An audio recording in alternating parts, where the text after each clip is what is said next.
Hi, this is Dan Goldbacher, the Maritime Programs Director at the Ocean Institute. We're standing on board the brig Pilgrim, and I'm going to teach you a little bit about lines and knots here today. Right now, we're standing 1 fathom apart, which is also 6 feet, the proper distance for social distancing. On board the brig Pilgrim, there's over 5 miles of running rigging, which is the rope that's similar to what we have in our hands right now.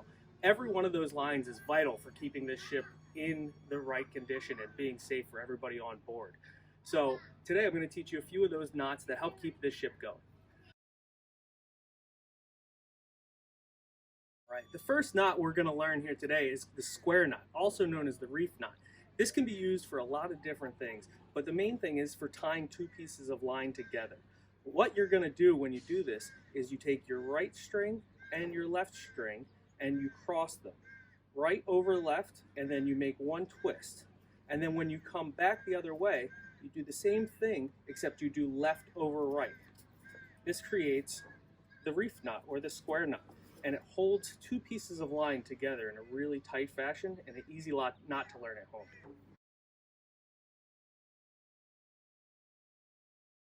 All right, now it's your turn to learn the reef knot as well. So what you're going to do is you're going to take the line in your right hand and the other end of the line in your left hand. You're going to cross the right line over, go underneath, make sure you have enough there, then you get the 2 lines back like this, and then you're going to take the line in your left hand and go underneath, making a knot there as well, and you have your square knot or your reef knot right there.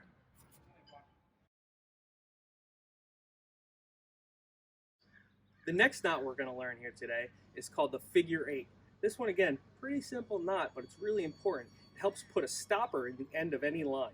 What you want to be able to do is take your line, hold it like this. You want to take the end of the line, go around the back, make 1 full turn, and then back through. And you can see it makes a nice figure 8, and it can hold the line in place when it's up against anything strong.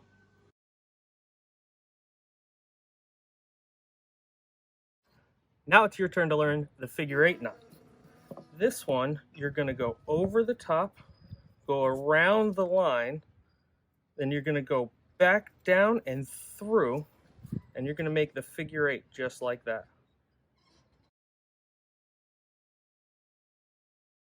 This knot's called the bowline. This one puts a nice loop at the end of any line. That way you can hook it onto something.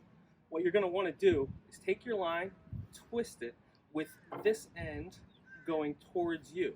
Then you're going to take the tail end of your line, go through that hole, go around the tree, and then back through that same hole. This creates a nice, stable, strong, secure loop right at the end of your line.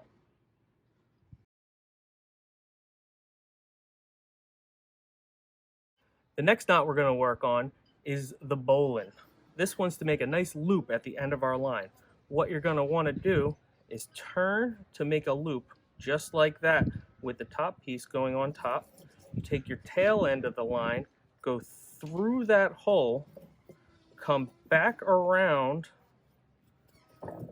and then go back down through that hole again. That's going to give you your bowline that looks just like that.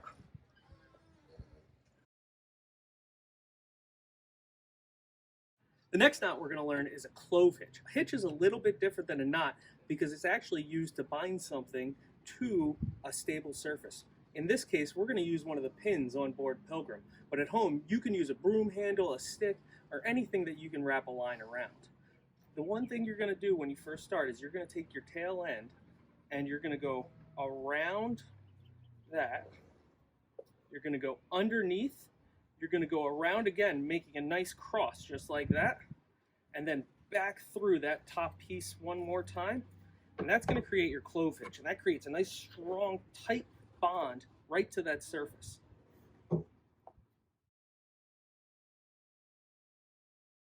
The next one we're going to get to do is the clove hitch. Remember, get that broom or the stick to make sure that you can do this, this hitch. What you're going to do is go over the top, go underneath. Make sure you go underneath the other end of your line. You're going to make a nice X just like that. Once you come back around that line, you're then going to go over the top portion just like that. and you're going to create your clove hitch. And it should have a nice pretty X just like that.